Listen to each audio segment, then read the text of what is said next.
You're going to make me do this again? It's not in my contract. I'm Jason from Smoking and Drinking in Space, a sci-fi podcast from a couple guys who think they know sci-fi. And I'm Rob from Smoking and Drinking in Capes, a superhero podcast from a couple guys who wish they had powers. And we're part of the Gonna Geek Network, just like the show you're checking out now. Shows on the network are individually owned, and opinions expressed may not reflect others. And you can find other cool, awesome, geeky shows at GonnaGeekNetwork.com. Welcome to episode 305 of Better Podcasting. On this show, we discuss your public podcast show notes, also known as your episode descriptions. In this week's Better Podnerings, topics include Chartable closing down, SP runs down an update about his search for a StreamYard replacement, and we get an email from Captivate. And finally, in this week's Better Podback, we have a listener who is dabbling in another podcast app and cancel your podcast now because you are obsolete. Lauren, you will never be obsolete to us. Start the show now. This is Better Podcasting. We are hobby podcasters through and through, just like you. That's why we are different. We minimize the money talk so that you can focus on building a better podcast.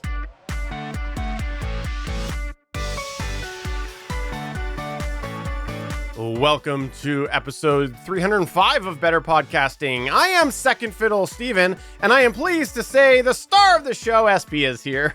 The star of the show would never be able to do what he does without the great work behind the camera that Stephen does every week without a Rodecaster video. Hey guys, how you doing? This is fun. We've got a great season all planned for you. I've been working hard on the show notes for the entire season, and we're already one show in, but this week we have some fun stuff for you.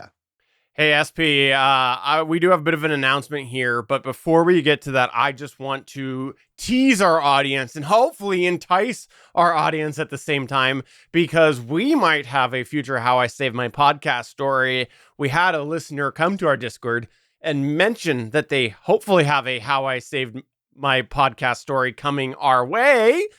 We won't name the listener right now, but we will hopefully tease the audience and then, like I said, encourage that listener to submit that. So there's a little teasy tease.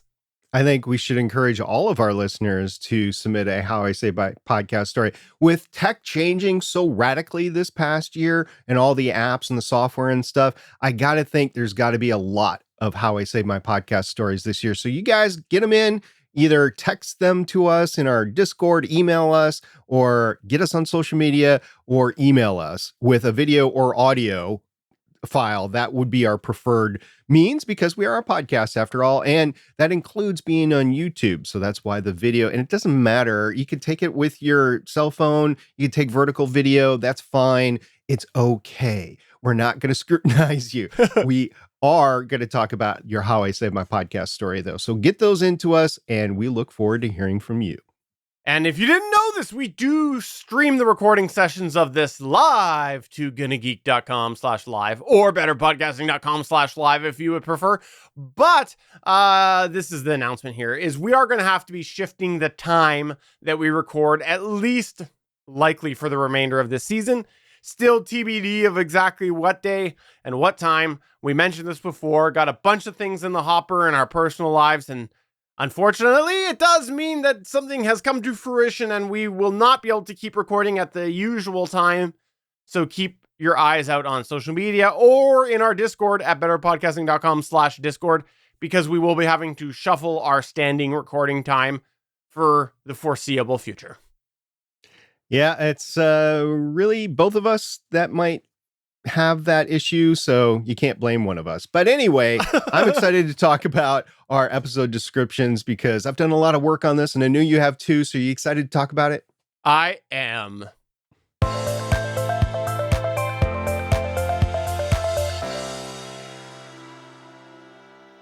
We don't know about you, but after we edit an episode, our preference is just to upload it and publish it.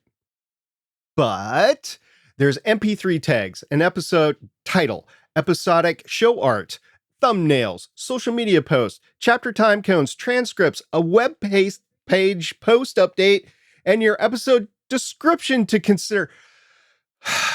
It can be frustrating when you just want it to be done, right? Well, maybe we can help you streamline at least one of those post-edit production steps because we are going to be discussing your episode description, also referred to by some as show notes right now. Sidebar here, we get it. Some people use the term show notes for different things. For example, some people use it to describe the behind-the-scenes document that they use to prep for the show. But for this episode, when we're talking show notes, we're going to be referring to the notes that people see about your show in podcast apps on your website. So again, your description, your episode description. While transferring our show's RSS feeds when we moved off of Libsyn, we validated every single episode, or are in the process of doing that, and updated the descriptions along the way. And you can bet that we have a few observations and some revelations about this RSS episodic field. Hopefully, by sharing those thoughts and observations with you, it'll help you focus on what's important as you publish your episode and what you can save time on by not including. So let's kick it all off here, talking a little bit about the background of the show notes description.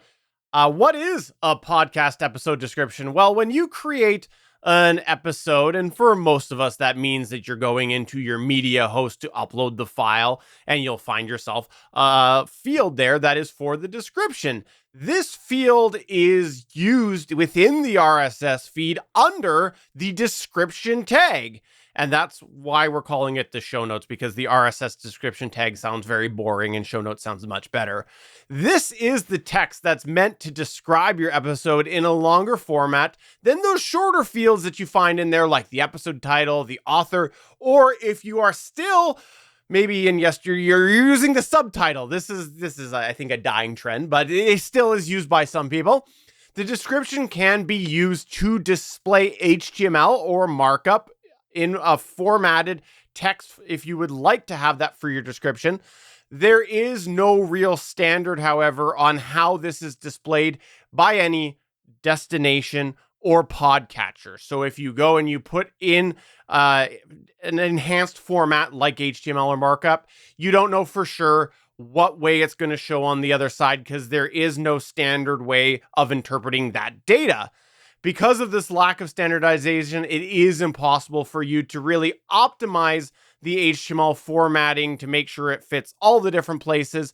So just know that if you use anything beyond basic text, there could be inconsistency. This can include inconsistency with things like clickable URLs or links if you put that into your description.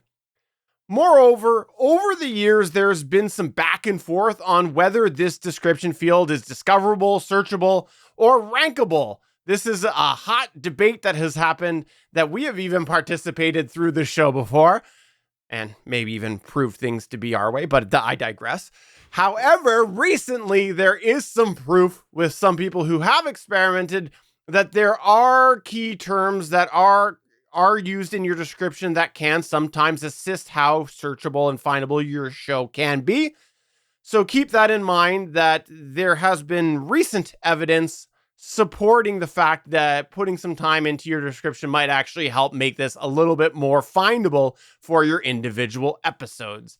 We did discuss some of this in the past episodes. If you want to find out more about that, you can go back to episode 292 and 293 of Better Podcasting if you'd like to find out a little bit more about some of those tests.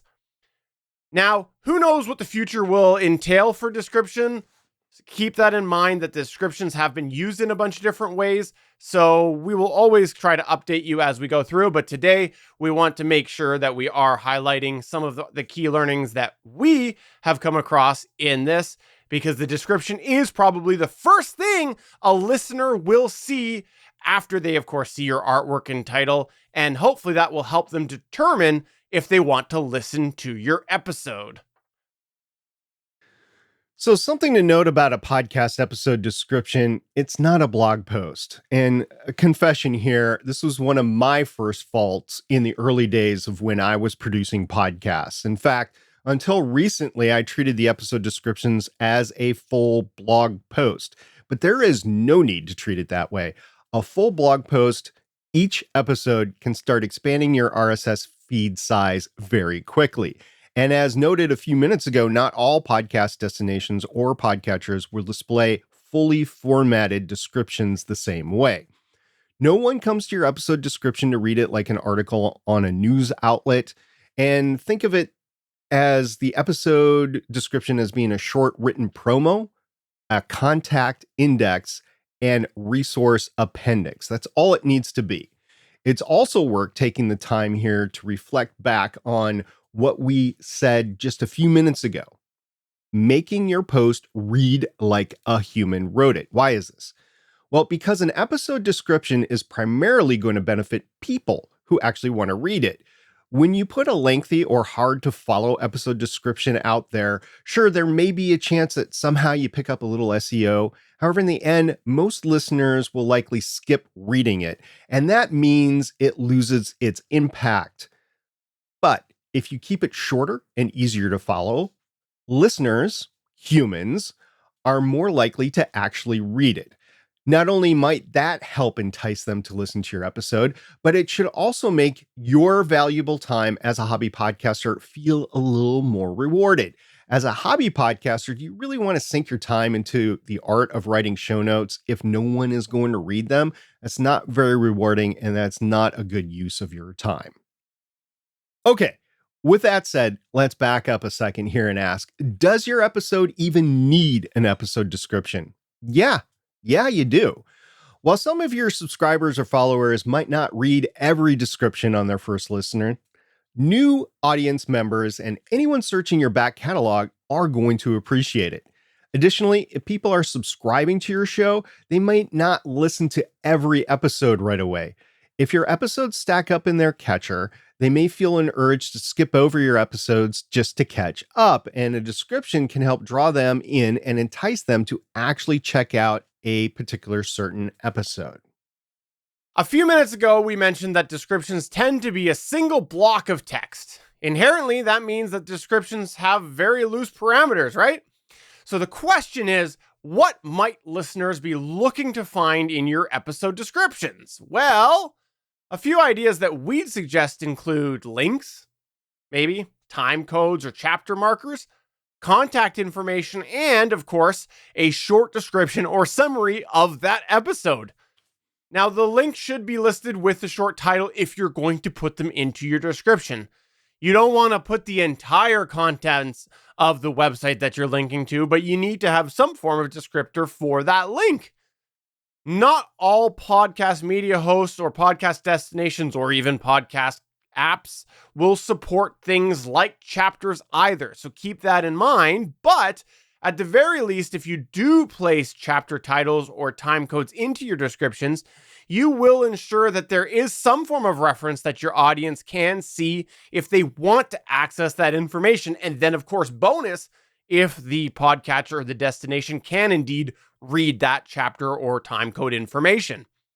Now, there's no standard place in episode tags for contact information either, so if a listener does want to contact you, it's probably a good idea to have that contact information in your episode description. You don't want them having to go hunting through your RSS feed to find the email. No, you want it somewhere easy that if they're playing back your episode, they can easily find that contact information to ask you a question or give you some feedback. So place your contact information into your description, and that will help your audience be easier able to contact you should they wish to. And again, keep saying this, as we discussed a few minutes ago, this is something that you want to keep in mind, that the listener wants to have a little description of what they're going to hear in that episode. This is your opportunity to do your sales pitch for that episode. So put that short description into there so that they have an idea of what they're going to hear in that episode. Now, what might you not want to do? Well, number one, pictures. Don't put pictures in the description, because I know this is something that many years ago, there was a podcast host or two that did enable and maybe even encourage to put pictures into your episode description. They also allowed certain files like PDFs and whatnot to be uploaded there. Not really a great idea to do that because, again, there is not a lot of consistency on how that information is going to be read with pictures. So don't bother if your media host supports putting pictures into the description. Doing that, you might break more than you actually end up succeeding if you put those into your description.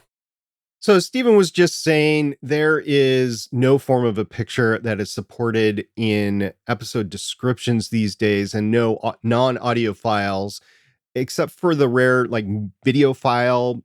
Perhaps we didn't find too many media host providers that do that. I know there's a couple, but even if some podcatchers support pictures in your description or non-audio files in your RSS feed, you have to keep in mind how the podcatchers that will get it that just are not going to process these details. It might actually break your feed or the way your episode appears in the podcatcher.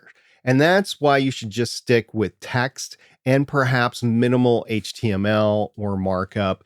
But I'm going to advocate pure text. I know there's some purists out there that really want to mark up their episode description. I think text only is the best way forward to future-proof your description. So if you need to refer to a graphic or other type of file, you're going to have to post it somewhere and then point your audience to that external storage location outside of your podcast, generally with some sort of URL, whether it's clickable or not. If you do place HTML or markup formatting in your episode descriptions, it is going to make your RSS feed bigger, which means the chance for it to produce an error rises for podcast destinations, podcatchers, and in case you want to migrate your RSS feed, as we discussed last week. Also, the availability of transcripts now supported by podcast destinations and podcatchers such as Apple Podcasts and Spotify now remove the requirement to summarize everything in the episode. A listener can simply open up one of those apps and read your transcript. And yes, they can even search your transcript within the app itself. I know because I tried it this week. All right, so let's move on to some best practices, because this is something that if you are going to try to do comprehensive show notes for there, you should keep best practices in mind to hopefully make things a little bit easier for you. As we noted, key terms have been found to be searchable inside of episode descriptions. So we would encourage you, as you're writing these notes, to go ahead and populate those brief descriptions with some key terms that you do want to be found through without sounding spammy. Yes, you want to do this from a place of mindfulness. What sort of terms do you want to put in there that you want people to be able to see, but you don't want to come across as just spamming? Make sure they are readable. These aren't hashtags, but it is strategically placing these terms into these limited sentences that you're going to put in your description. Also keep in mind that there are searchable transcriptions that are being generated by the apps that we just mentioned, like Apple Podcasts, so you do not have to call out everything. That leads us to the discussion of writing like a human. Do that. Write from a place of being human, not trying to act like the latest AI or LLM. This is not something you should be writing from. Be authentic. We talk about that all the time, and that goes with your descriptions.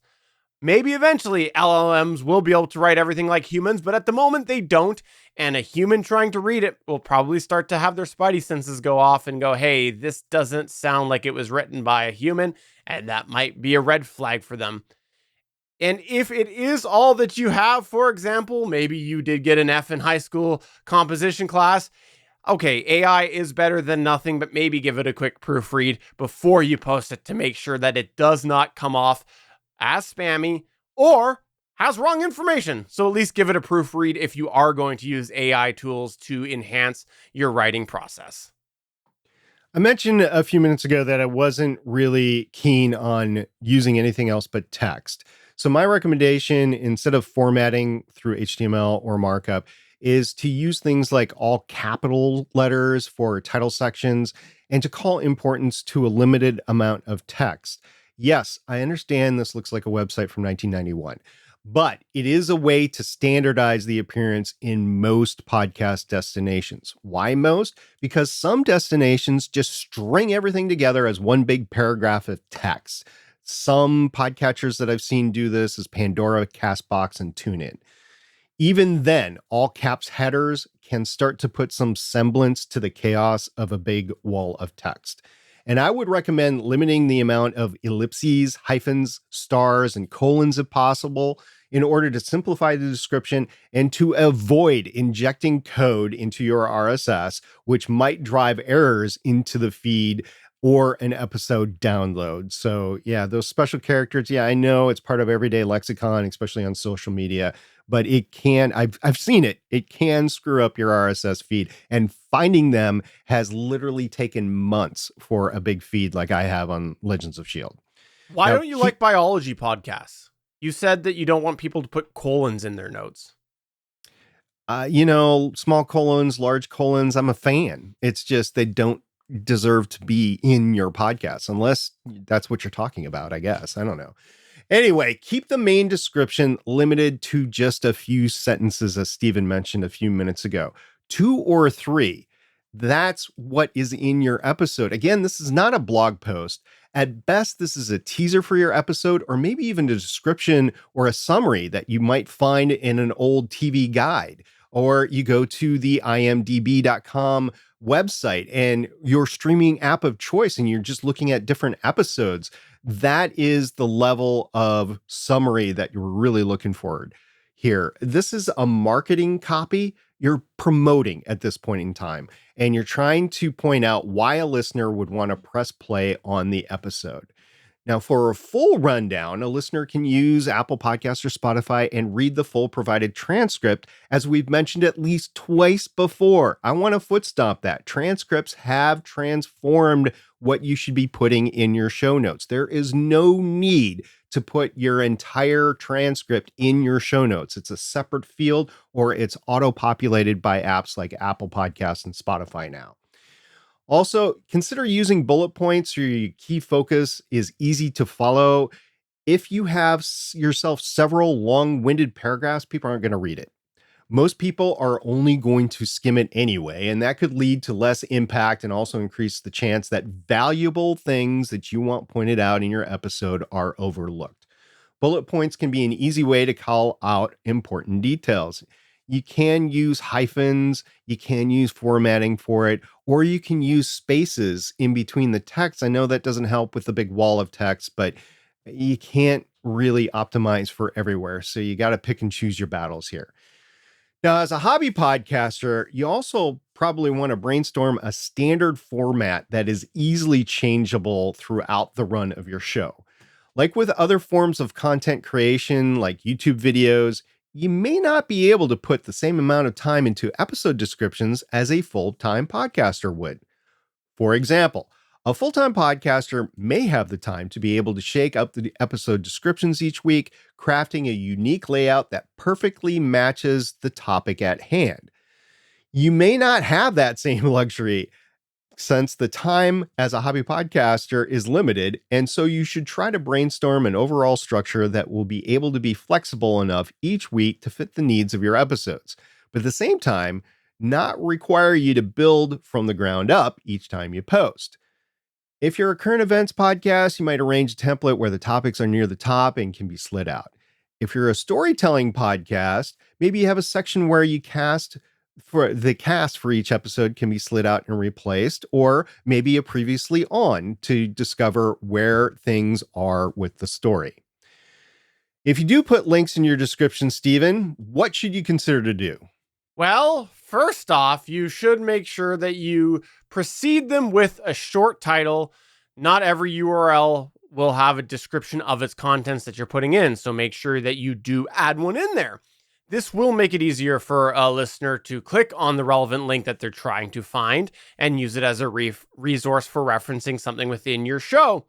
You also should consider the future proofing of these links and what impact it might mean if something changes.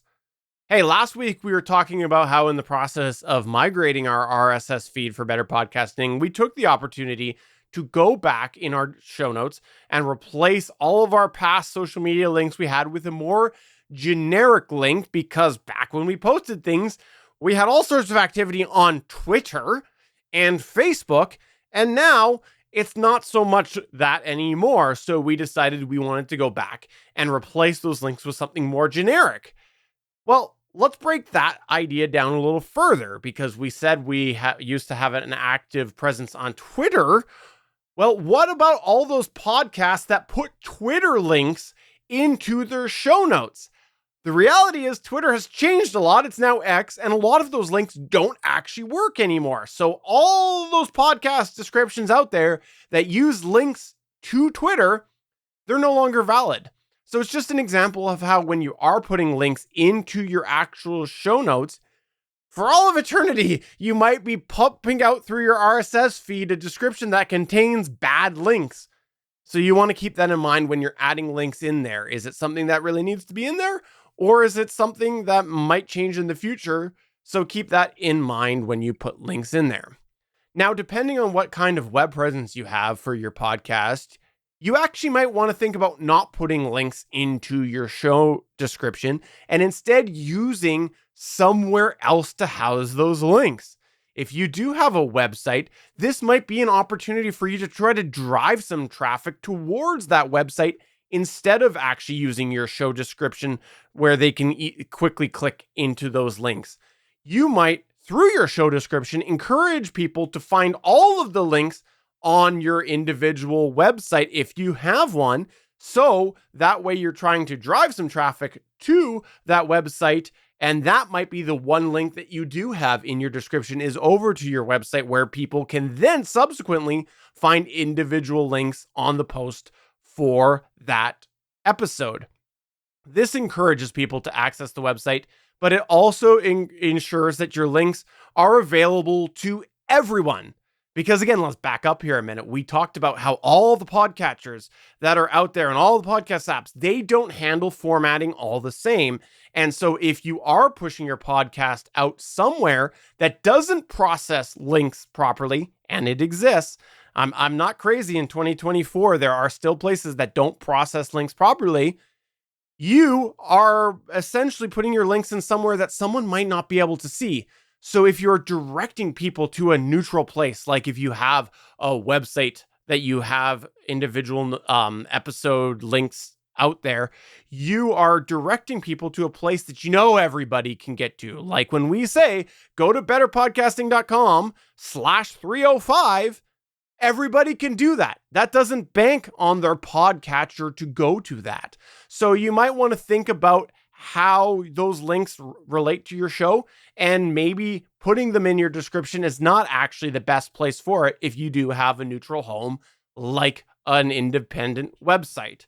And we know what you're saying. Stephen SP, there's no way that people are going to click over to your website from their podcatcher. That's just an extra step. I want to make sure that they have the links right in the description. Well, I won't bore you with the technical details, but I will say that that's the operation that we've had for this show, is we primarily put any links that we reference on our Better Podcasting site, and I have concrete details that those links are accessed, even though they're not in our show descriptions.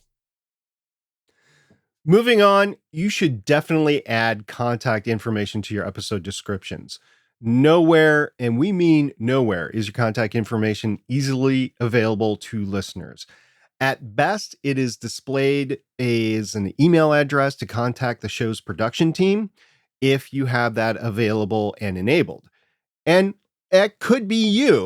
Like, heck, let's face it, if you're listening to this right now, it's probably you, since most hobbyists are just a one-man band or small team. However, if you want to be found at a website, Discord server, or social media account, you're going to have them listed in your episode description. Very few podcast media host providers include a link to your social media accounts. That was one of the criteria we evaluated in season 4 of Better Podcasting earlier this year. Aside from listener users, here's another reason you might want to consider adding this to your description: theft. The reality is, in today's internet, there are many bad actors out there stealing people's content in an attempt to make money. And this is done in different levels of effort. Some of these actors simply suck up people's content and duplicate it elsewhere. If they do this with your description, it's good for you to have your proper contact details there So hopefully anybody who finds your episode through these bad actor channels may eventually find their way back to your authentic ones. And Stephen, we have a little history with people trying to steal our content, so we know this firsthand. It's good to actually have your information in the episode descriptions. Now, as of our recording of this episode, chapter markers are not standardized across the board. This is not standardized across the board with podcatchers or with all podcast media providers. Podcast media hosting services like Captivate, Buzzsprout, and Transistor do enable chapter markers, but many don't. So one way that you can help your listeners out is to place time codes in your episode descriptions. In some cases, placing time codes in your description will actually enable the chapter for the podcast destination or podcatcher. So it's an action that you could put in there to maybe get some people to have that functionality. Now, this might change in the future if chapters are standardized more in Podcasting 2.0 through the namespace tag. And of course, if media hosts choose to adopt this standard, but the jury's still out on all of that. So for now, it is just a crazy chaos of people adopting chapters and time codes. And then automatic generated transcriptions are available in Apple Podcasts and Spotify. I think we mentioned it at least 3 times previously in the show. But if you generate your own, you may find yourself going through hoops to replace this automatically generated file with yours. And some podcatchers don't support the transcript tag yet. So a way to include them if your media host doesn't have a spot for them or the podcast destination does not support them is to place it online on your website and then put a link to that in your description. Now, as with the chapters, keep your head on a swivel for this best practice for transcripts because it's more likely to change in the future than others at this point. It really is an evolving thing for both of these, and just keep your eyes and ears out. And we'll talk about it as things change here on Better Podcasting. Now, as a backup for your episode description, or in case the only thing that survives from your show for whatever reason is the episodes and the MP3 files themselves, you can place the description in the lyrics portion of the MP3 tag for a backup.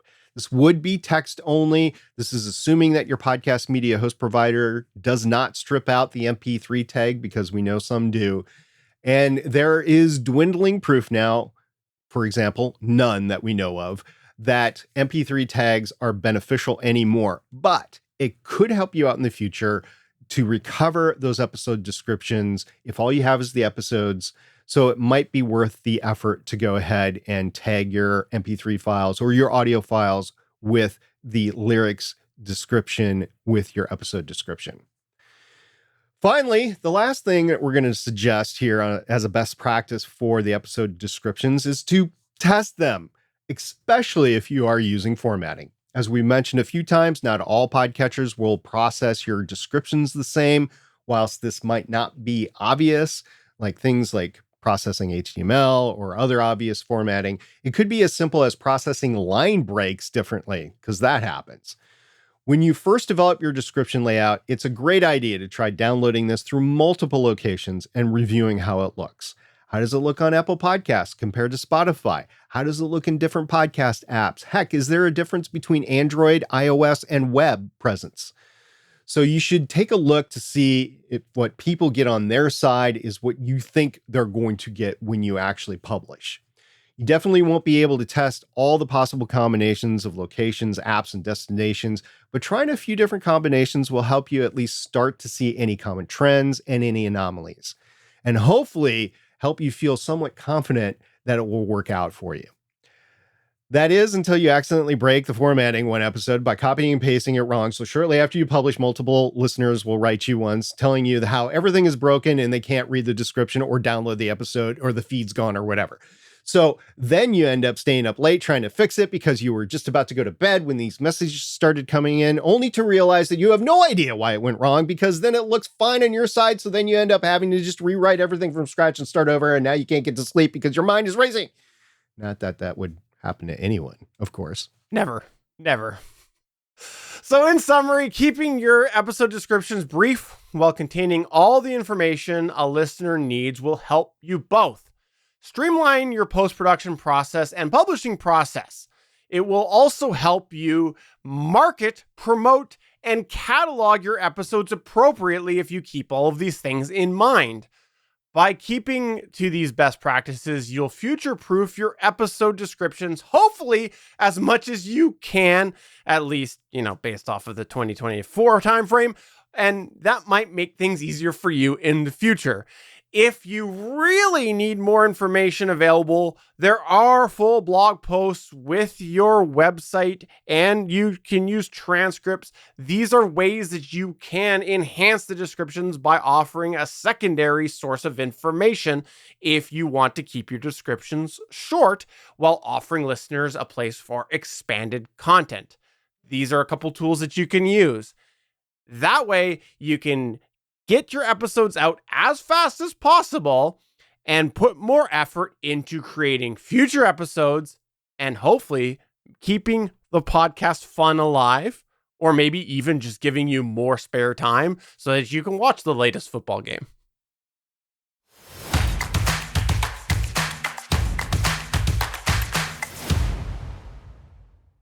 SP, there's something that I sometimes am scared of. And it's the question that I ask myself. If I was SP, how would my StreamYard replacement project be going? As we discussed a couple episodes ago with the teaser for season 5, StreamYard raised their prices significantly. I was paying $10 a month for a very streamed down version of StreamYard. It was $7.20. I did get individual audio tracks from it, which was very helpful in dealing with some of my co-hosts and guests that either didn't have the opportunity to or the capability to record their own audio track, or maybe something happened along the way that it wasn't good. And that both has happened before. So that's kind of the key thing of what I was using StreamYard for. And I don't necessarily think it's worth $50 a month at their lowest plan to continue. I get it. What they're marketing is not a recording app. What they are marketing is a streaming app. And the people that they're marketing to are people that are power users that potentially make some money. And the market is set for that sort of capability at 1080 streaming to multiple destinations with different video local tracks recorded. And that's about $50. So I'm just not interested in paying for that as a hobbyist. We just went through a whole season of Better Podcasting, dealing with podcast media host providers and wanting to streamline even that cost, which we do recommend even Spotify for podcasters, which is a free option to host your show at. So I have started to narrow down my list of possible alternatives. We talked about OBS and video before. I think we talked about Discord before as an option. Well, I added Restream to that this past week because I posted on social media that I was kind of upset about StreamYard, as a lot of people did. And the other companies in the space have taken advantage of that, and they've gone into social media and said, hey, why don't you try our stuff out? So I had a back and forth with Restream, and one of the key considerations that I had was being able to do local track recording, which Restream does allow, but it is at their $45 a month plan. And I was looking more at their, what I thought was $16 a month, but it's really like $21 or $22 a month. So I tried that last night as we were recording this.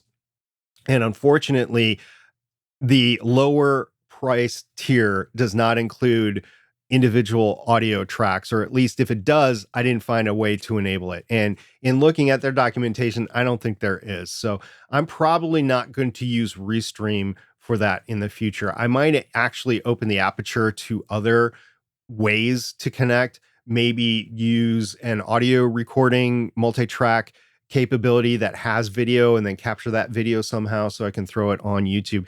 YouTube is a very small portion of my audience, so I'm not really concerned about streaming. Also, the live streaming for my shows is not all that much from an audience standpoint. So I'm okay not live streaming. And What I really want is I just want an ability to capture some audio that's not static image and to get multiple audio streams. So I don't know if I can do that with OBS and video. I think I can get that with Discord, although the Craigbot, a lot of people have had issues with that. I know the Craigbot developer, I believe, went and started eCaster or Unicaster. I've heard it called several different things.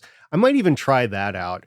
But the key here is to get an easy way to connect for guests and co-hosts that might not be as technically savvy, and then to be able to get the multiple audio recording. And what I've determined so far is Restream does not meet the level for me to do that. So I'm going to be looking at other things. I'll probably try to look at OBS and video. It might be too much work for me in the time I have left between now and Saturday. We'll see. Discord is always there as a capability. So again, we'll just see how things go here. But also, this is stopping me from transferring to Windows 11, upgrading to Windows 11. All the time that I would have spent doing that is now spent on looking for a StreamYard alternative. And I only have so much time. And as of today, it's October 2nd as we're recording this. My StreamYard account goes away on October 18th. That's when my billing cycle is. So I have 16 days. So basically 2 weeks to figure this out. So I'm going to be dedicated to that in addition to other things that I'm doing with my podcasting. So Stephen, you have any questions on what's going on with that? Yeah, I'd like to know when you're going to revisit Skype. Yeah, Skype and Zoom, for that matter, are available. I don't like the compression on either, and that awful Skype hiss that used to be there. I think the last time I checked, the Skype hiss is still there, and I have no desire to deal with that in post-production. Yeah, you know, I honestly haven't tried it for a while, so for all I know, that could all be better. But you know, the thing that Skype had going for it back when we abandoned it was that they were supporting the whole NDI thing, which could be helpful if you're trying to capture multiple host feeds. But anyways, I don't have a lot of faith with where Skype currently is based off of the previous trajectory they were on. I mean, if I wanted to stay on StreamYard and pay $50 a month, I could do that, but I don't feel... let's back up a second. So the reason that I was still on StreamYard is because I was paying for a $20 a month. You remember this a couple of years ago? I was paying for a $20 a month plan, and I determined it's not worth it. I can find something that's cheaper or just do it myself, like with OBS and Video Ninja. And so I was getting off of StreamYard, canceling my account, and they said, well, would you like this $10 a month account? And I'm like, yeah, that's something that I could afford as a hobbyist. We'll do that. I know we're talking about $10, $20, big deal, right? Well, those $10 or $20, if you go over multiple services, start to add up. So I was just trying to bring my podcasting budget down into the affordable level because it had skyrocketed out of control a couple of years ago.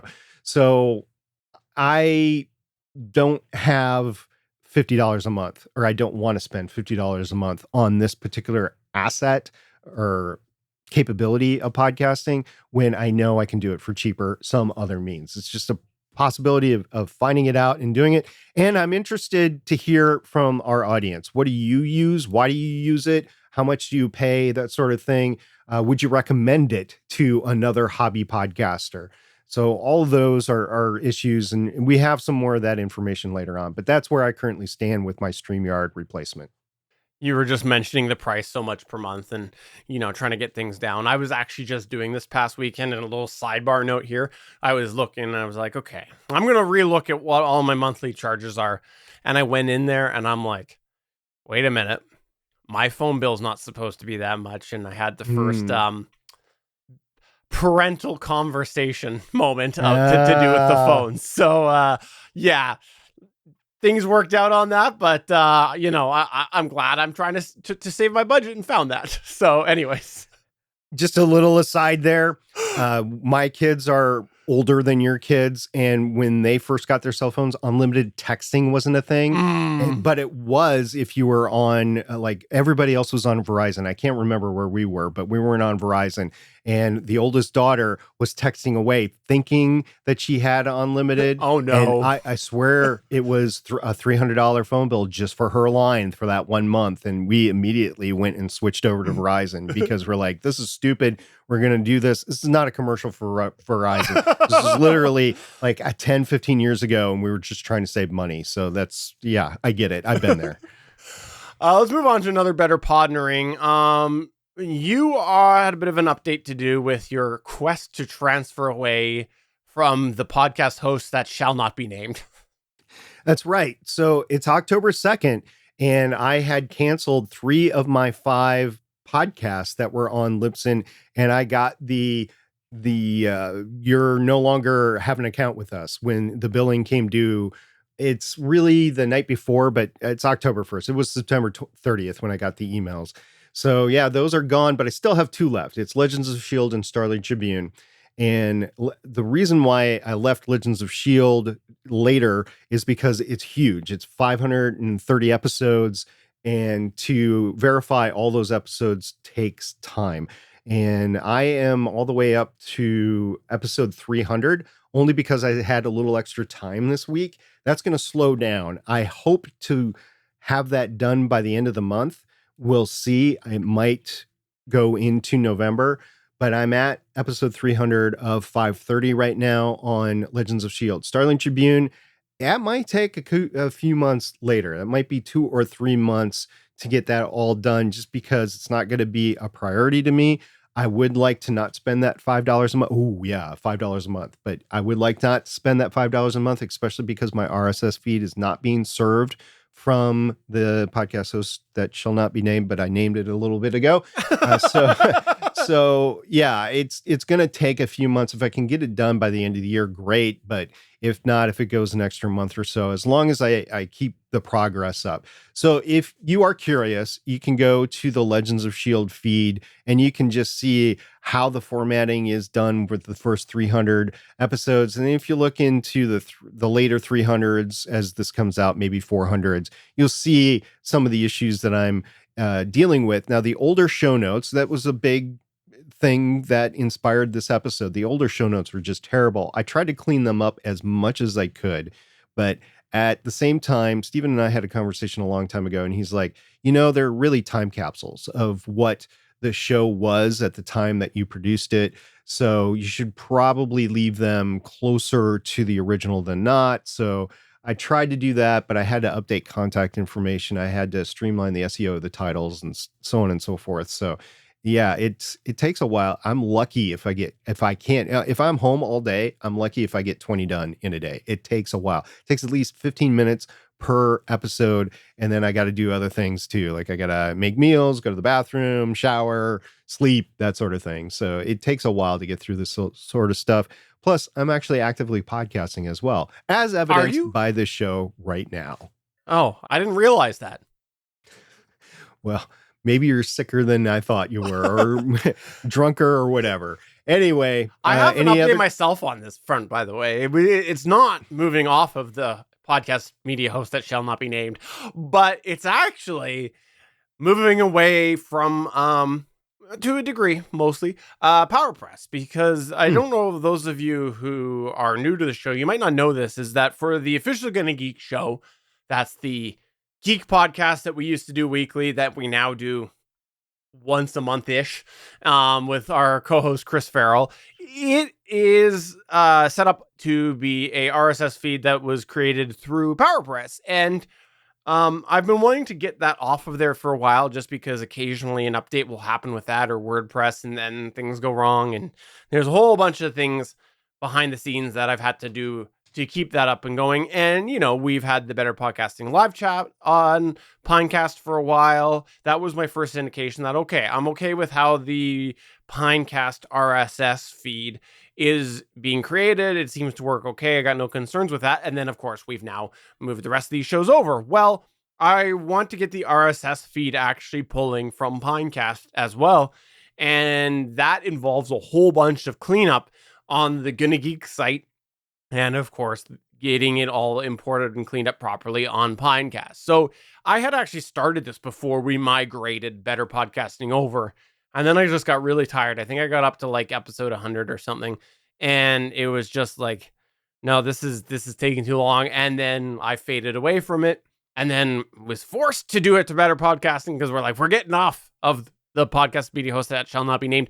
And I came up with those shortcut solutions. And now I feel all like revitalized and excited about continuing on with Gonna Geek from some of those learning things that happen with Better Podcasting. So I actually need to go in and undo a bunch of the things that I previously did just because some of the shortcuts I developed for Better Podcasting won't work with the changes that I've made. Particularly what it is I have already taken the Pinecast media host URL and put it into the Gonna Geek site, but I want to go and basically take the same approach I did for Better Podcasting. So I'm excited to eventually do that.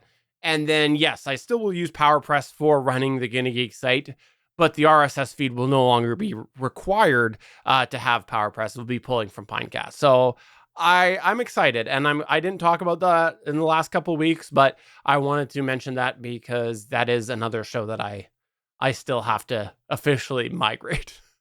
Yeah, it's exciting to hear about the website side of things because admittedly, I haven't done anything with that and you've done everything with that. So I just don't have the time to deal with it. And that's why I'm part of the network. We've talked about it many, many times before. You handle the web stuff and I handle the talent on the show, right?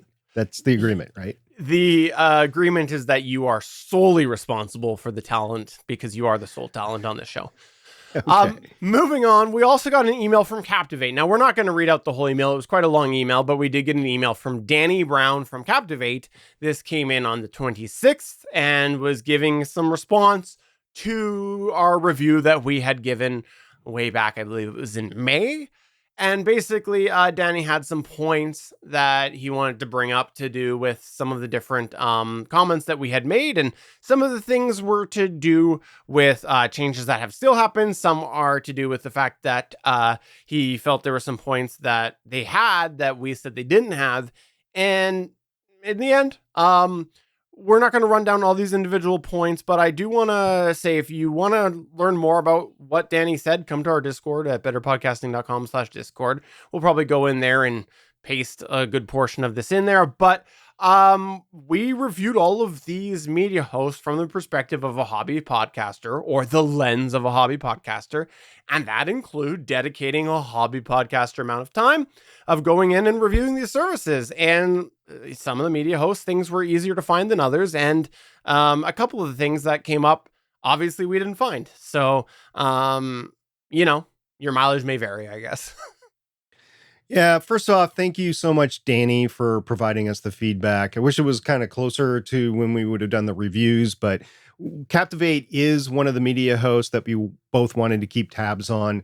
And I appreciate you for reaching out to us with the plethora of updates, explanations, and obviously the excitement and just drive that you have to keep that media host provider going.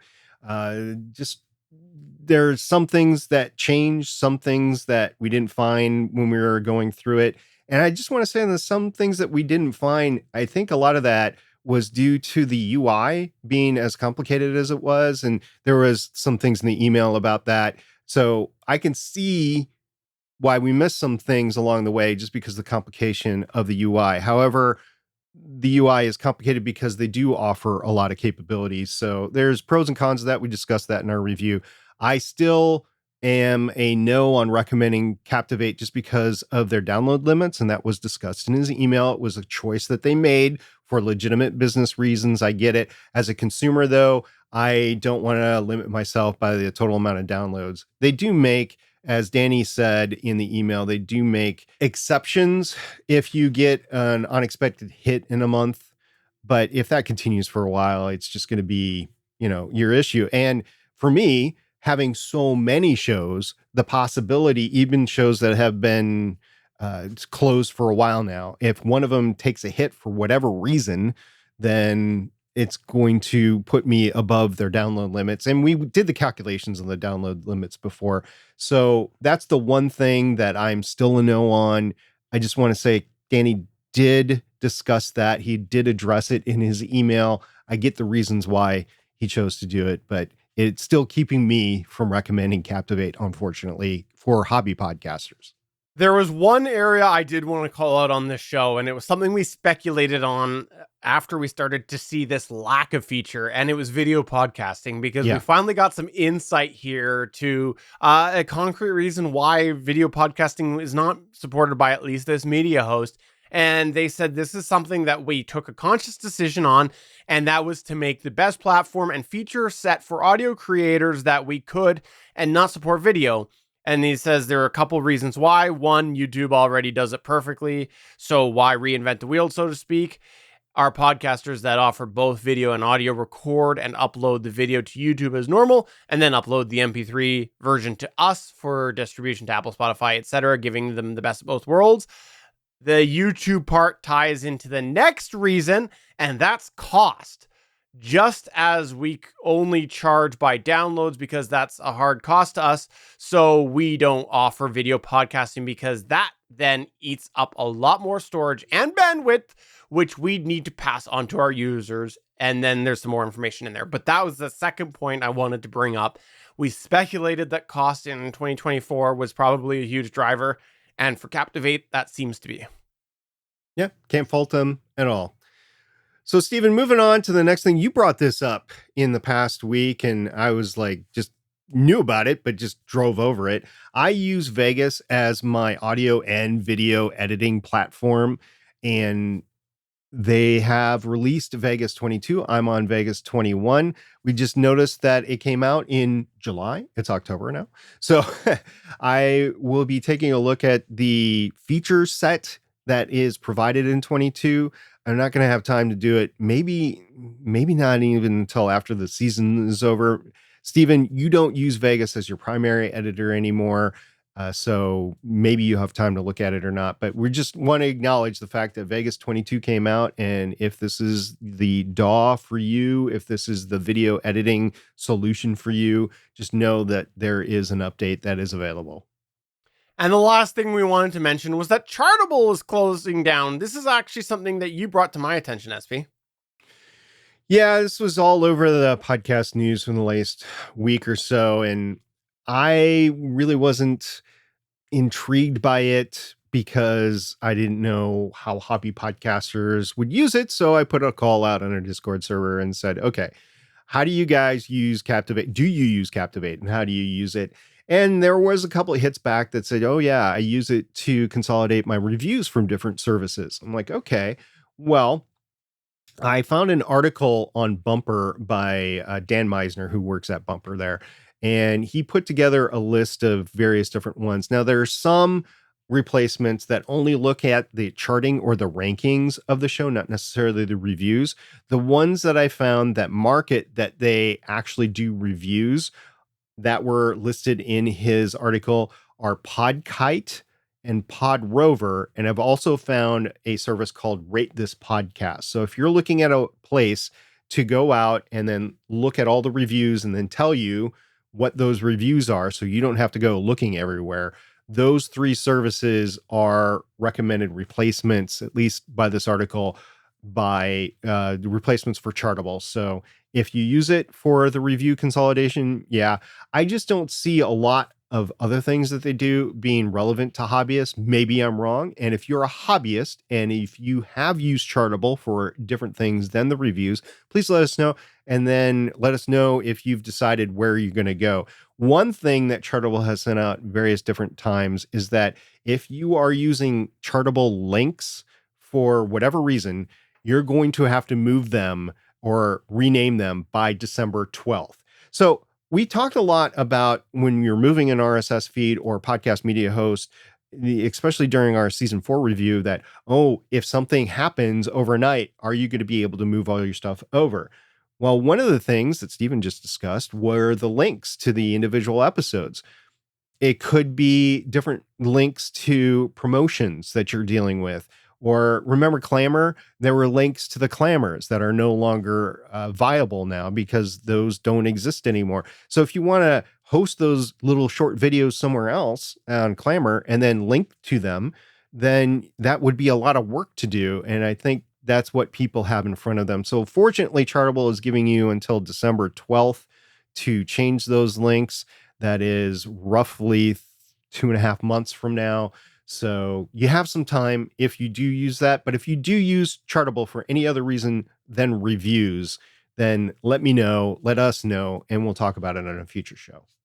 And the last Better Podnering we had was that Apple finally released support for RCS messaging. Actually, no, I'm just annoyed that several people that I know haven't enabled that, and I needed a venue to get that rant out. So if you're on Apple, you're on iOS, update to iOS 18 so that you can send good pictures to people like me. Sorry, I had to get that out somewhere. Yeah. This is where we here at Better Podcasting turn the show over to you as we run through some of your feedback. We call this segment Better Podback. All right, in Better Podback, let's start off with a cheater, a podcast app cheater. That's Damien the DM. He wrote us and he said, I've been Team Podcast Addict for years. I think I'm even a couple years into being a premium user there by now, and I do think being Android only is something that holds it back. That said, while I literally haven't opened it yet, I did download Pocket Cast a couple weeks ago after listening to some people talking about it. I just don't have an actual reason to explore switching apps right now, especially since it would mean leaving my listening stats behind.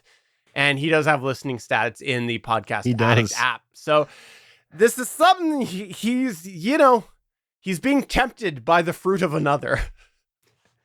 I gotta say, those stats are nice, but you gotta look at functionality over time. Like, what's going to be easier for you to work over time? What's going to be make your life easier over time, whether that's one app or the other.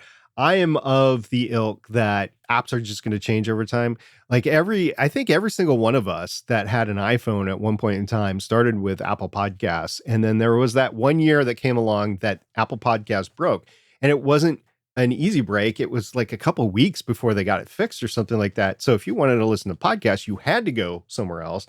And that's where I found Overcast, and I've been there ever since. But I don't think that it is going to be the one and only podcast listening app for me forever. So I'm constantly looking and having my ears to the ground on what podcast app would make sense for me to move to eventually. I think Pocket Cast makes a strong case right now. Everybody that I hear that's a power listener, and I would consider myself a power listener, that uses Pocket Casts or have transitioned from like Overcast to Pocket Cast have liked it. So I'm like, maybe I need to give this a spin. I don't know. But for now, Overcast is working for me. So it's fine. But if our listeners have a preference, especially I would say on the Android side of things, I know we've talked about Beyond Pod and Pocket Cast and Pocket Addict before, especially with Google Podcasts going away and Stitcher going away. I think it is a big topic within podcasting. If you are on Android, how do you consume your shows? Talking about Chartable, we had Jonesy say, I use Chartable primarily to gather user reviews from various services and deliver them to my inbox rather than manually checking everywhere. It was especially useful for non-US Apple Podcast reviews, which I don't believe show up by default for US podcasts. Jonesy has a show that's pretty ubiquitous. It's a Star Wars-based show. So it's Cantina Cast, and I can see that being worldwide, like people all over the world just flocking to those types of shows. So if you have a ubiquitous show that is not just in the US or Canada, it makes it easy. Matter of fact, now I'm not even sure how you would check another country's reviews, because in the past I would use iTunes and I would change the country, but that's not the case anymore. So I think you have to use a third-party service now. And next up, this is where we're telling you that your hobby is obsolete, because we did have Yakko, that's Jeremy from the Transmissions podcast, come to our Discord and say, I took our show doc from our show that comes out tonight and cleaned it up by removing our internal notes, topic suggestions, and some other stuff. Then I put it in Google's new NotebookLM thing to have it generate a 2-person podcast, really interesting how it goes in and defines some terms like third-party toys and the shattered glass universe. I am a little surprised that it just summarized the feedback instead of reading it and reacting to it. I don't think we're in any danger of being replaced by AI just yet, but this is pretty damn impressive, is what he says. No, he doesn't say damn. I threw that in there. But what I was going to say, have you ever met Jeremy? You wouldn't say that. Apparently, I threw that in there. But for those of you that don't know this, Google has a thing called NotebookLM where you basically can put in a bunch of notes and then it creates basically a 2-person podcast out of those notes. And if you want to hear this, well... Hey everyone, want to talk Transformers? Buckle up because today we're diving into the newest toy news. This is straight from the source. You got it. We've got leaks, prototypes, even hints at what's coming up in the world of Transformers toys. All the latest intel. And we're plugging straight into the Transmissions Podcast October 2nd episode for this. Your Transformers intel starts now. Let's kick things off with a collab that has everyone talking. Transformers and Monster Hunter. Yeah, 2 big names coming together. UGE. This partnership is interesting, it brings that nostalgia from both sides. Yeah. Monster Hunter, you hunt monsters, get cool loot, very similar to collecting Transformers. Like they were meant to be together. And think about the cosplays, right? Monster Hunter armor on Transformers. Awesome. I'm so down for that. Speaking of awesome, have you seen the Leoleus Prime prototype images? Yeah, they're really something. I know. But keep in mind, they're just prototypes. Right. What we're seeing, though, very exciting. They really get the whole Leoleus vibe in Transformer form. Seriously, if you're listening, go check those images out. We'll link them. I will leave that at that, but I wanted to give you a taste of that. If you want to get the rest of that, we set up a short link. You can go over to betterpodcasting.com/305. We'll make sure to have the link in there where you can hear the rest of that. But yeah, that's a thing now. All jokes aside, I actually agree. I think there's a lot of room for improvement in there. There's a lot that will leave listeners wanting more, but it's pretty impressive what it's done. I will say that I did end up going and taking the last episode of the official Gonna Geek show, and I took our document and I put it in there. And this was episode 30. No, this was episode, I don't remember. Anyways, it was the last episode of the official Gonna Geek show, and in there, it basically summarized it down to a 9-minute episode. So it went from, I don't know, an hour down to 9 minutes. So we got like 50 minutes of fluff in the Gonna Geek show, SP. Yeah, here's where it breaks down right now, in that what you just fed it were the show notes, but you didn't have the background information that all 3 of us had on the topics in there. It was just the show notes. It was. So that it had a couple of its own opinions come in there. Yeah, but it was abbreviated. So yeah, can we summarize things a little bit better on the Gonna Geek show? Maybe. But also, there was no witty banter. I mean, there was some back and forth, but there was no excessive witty banter that we always do on the Gonna Geek show. So yeah, you're right. It does have a lot to be desired. If you're just looking at transmitting information, it's fine. But if you want to hear like humans interacting, it's not there yet. That said, it's the worst it's ever going to be right now. You could probably in the future dial up those interactions and dial them down. If you wanted more straight-laced factual show, you could do that. If you wanted a more humorous, entertaining show, you could dial it up and you could get into that stuff in the future. It's not available today, but I think it's coming, and I don't know how fast it's coming. I would say within, I'd hate to say this, I thought it was more like 5 to 10 years out, but I think it's 2 to 3 years or less that we're going to get shows that sound better than a lot of shows that there are out there, and the market's just going to be flooded by these. So we'll see what the podcatchers and the podcast destinations, what their criteria are going to be.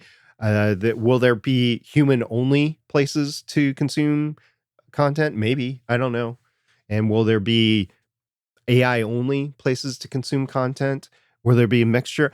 I have no idea. This is something from a hobbyist standpoint that I'm like, the biggest threat to hobby podcasting is the free RSS feed and your ability to get that RSS feed into destinations. And the second that they start charging for that, that's going to be an issue.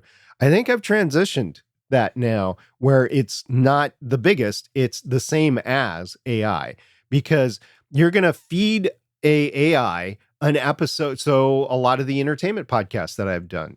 So you're going to feed it an episode of You Name the Show that's out right now, like Rings of Power. It's out right now, right? You feed it one of those shows and then it creates a reaction show. I can see that. Is it going to be something that I'm going to want to listen to personally? No, it could be something that somebody else wants to listen to. So yeah, there's going to be some competition out there. I took a look. It was episode 414 of the official Gonna Geek show. The whole running time was 1 hour and 10 minutes, meaning that there was an hour of fluff. I undersold it at 50 minutes. And the last piece of feedback we have is from Damien the DM saying, have you guys talked about episodes.fm at all yet? Yes. So that's going to go ahead and wrap. No, I'm just joking. What's an episode.fm? That's basically what I asked. I guess it's a way that you can point all your episodes to so that you can have a universal place to point people to in order to consume your content.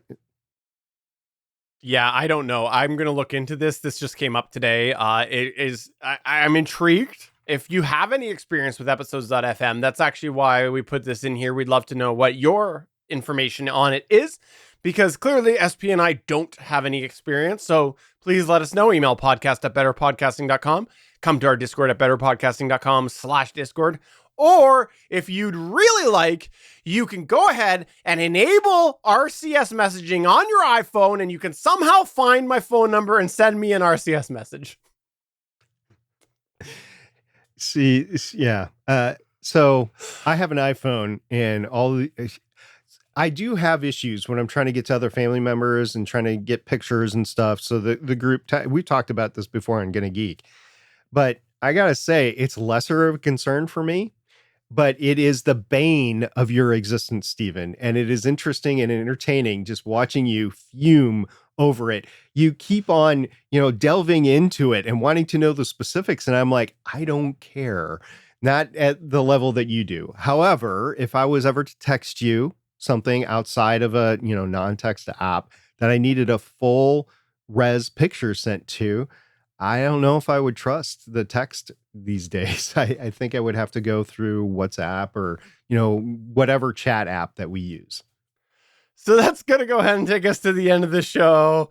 Thanks for listening to the show. If you want to find the links we talked about, go to betterpodcasting.com/305. For episode number 305 of Better Podcasting, I'm Stephen saying, please come to our Discord and let us know your experience with episodes.fm. And MSP saying next time we're going to be talking about podcasting tech for the hobby podcaster. See you there. Bye. RCS. Thanks for checking out another episode of Better Podcasting. You can find the full back catalog of Better Podcasting at betterpodcasting.com. If you're into geeky podcasts, please check out the other podcasts on the Gonna Geek Network at gonnageeknetwork.com. This show was produced and edited by Stephen Jondrew. Voice work was done by L.W. Salinas. Thanks again for listening or watching, and we hope to see you again next week.